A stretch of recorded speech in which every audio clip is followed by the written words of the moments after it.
John. Hello. Welcome to Sierra Roots. Oh, this is a very special Sierra Roots.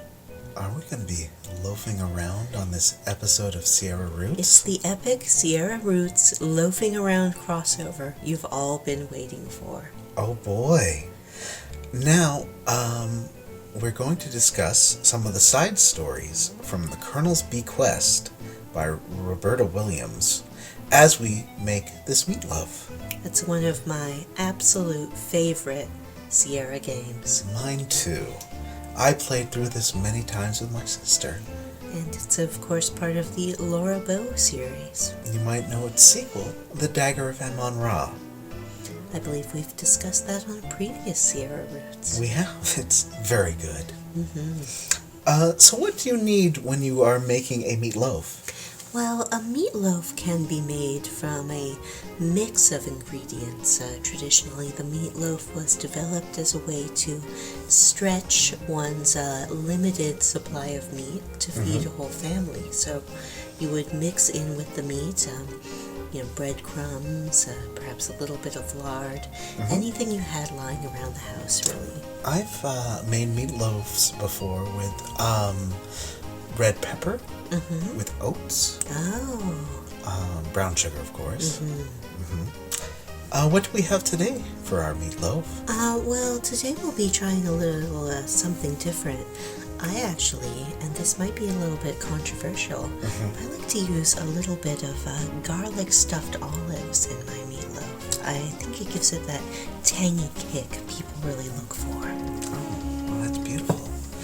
I like to use traditional skull cookies when I make my meatloaf. Well, that's perfect for Halloween. And those skulls remind me of the corpses that Laura Bow frequently finds in the Colonel's Bequest. But no one believes her. No one believes her, and I think that as people, certainly as a young woman, you can really relate to the experience of no one believing you when you have important information to convey. What secrets did you find while listening? And because mostly the Colonel's Bequest is about watching people and spying on them. Yes. What secrets did you learn? I was very interested in Gloria's side story. Gloria is a successful Hollywood actress.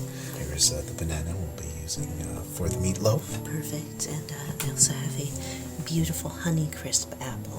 These are in season now. It's October. And just look at that red, John. Now, Dr. Fields never... That is a beautiful red. Dr. Fields never says what he treated Gloria for. I was assuming it was an abortion. As did I. However, a friend of mine who I played this game with as a youth believed that it was plastic surgery. Oh my. Oh, that is definitely an option. What do you have there in your hand?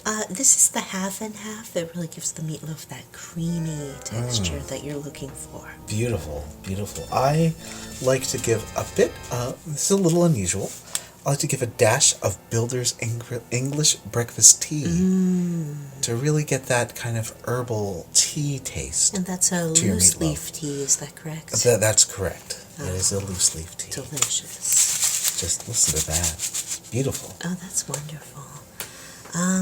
Speaking of tea, you know what else starts with a T? That's tang. Like the tang you get from Susie's yellow mustard. Or the tang that Jeeves was pursuing with Fifi. That's correct. Which led to ultimately to their demise. As someone poisoned the cognac they were having together. Fifi also seemed to be embroiled in a little bit of a romance with the Colonel himself. But, do you think that was transactional in nature? I believe it was. Yeah. You do see them putting on clothes, and I rather like the clothes putting on animation where it slides onto their bodies. Speaking of their bodies, something good for your body that would be good for the meatloaf would be a lemon curd real Greek yogurt from the Elenos traditional family recipe. Lemon curd yogurt really serves as the binding agent for a meatloaf, something to hold it all together. Oh, that's delicious. What do you feel about Lillian? Do you think she was a victim? Do you think why was Lillian a murderer? Lillian was a woman of her time, that time being the 1920s, and Lillian really struggled to make her voice heard in her family. As we see from how they treat Laura, young women are sort of seen as ancillary to the family experience. So I believe that Lillian so wanted herself to be heard and wanted her actions to have consequence that she took extreme measures. Meatloaf can be a odorous affair. That's why I like to drop a couple minutes right in there, just so you don't have to divide your time between making the meatloaf and then refreshing your breath afterwards. You can just get it all. Look at that sparkle, John. What a wonderful set of mints. Oh, listen to that beautiful sound. Oh, I can smell it from here. But Lillian does mention I believe her father passed away. And Laura and Lillian were friends from college, but they were not friends growing up. Right, so Laura really, as a narrator, isn't able to tell us what Lillian's experiences were like as a child. But the loss of a parent is a major trauma for anyone. Gertie was Lillian's grandmother, right? I believe that's correct. Okay, and Gertie was the Colonel's sister. No, maybe, because she always calls him Uncle Henry. But he might have been her great-uncle. Difficult to say with these southern dynasties. Keen-eyed viewers, just like Laura was keen-eyed when she peeked through those paintings, may have noticed that we have not yet incorporated meat or a bread element to the meatloaf. Again, this is something that you can obtain separately, or John, I believe you have an innovative solution. Now, I was thinking, for meat and bread, how about this slice of ham and pineapple pizza as to sort of cement the fundamentals? I think that's a of wonderful this meatloaf. idea. We can just dice that up. We'll mix it in with our apple, our half and half, our mustard, our skull cookies, our banana, our loose leaf English tea, our lemon yogurt, our garlic stuffed olives, and our apple, and make a delicious meatloaf. That sounds wonderful. Now, we don't really have time or ability to make this meatloaf. No, we don't. Much like the Colonel, we have relied on the labor of others. You'll recall the chef character. Seeley. From the Colonel's Bequest, Seeley, who really was one of the only people that the Colonel could trust. Now, she mentioned seeing the ghost, as we've seen the ghost of Julian Titus. One of the reasons we're doing this is to finally give it the closure that Julian needs to move on to the afterlife. Yes, Julian and I we've had a tumultuous past experience where I believed that he was a living human man.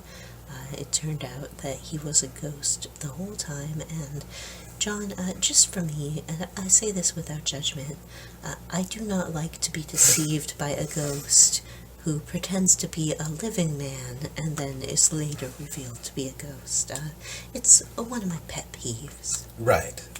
But Sarah, the ghost that you find in the cemetery, who you can placate by returning, what was it, the family Bible? It's an heirloom of some sort, though. Right. That you can find. Yes. I know Seeley's necklace is with the dog, and that's how you find out more about that, I think. Anyway, I was thinking of maybe some kind of cheat code? Perhaps Andraste could help us with this. Andraste is a great choice for a chef, so let's call on the power of Andraste and see what we can do with these ingredients. Andraste, Andraste, Andraste. Andraste! Oh, look at that beautiful loaf. Wow, and she's even sliced it for Oh, us. so considerate. Andraste, thank you for all that work. Thank you very much. And you know what, John? I think it's time for you and I to loaf around. That sounds like a wonderful idea. So thank you for joining us on this very special episode of Sierra Roots. /loaf.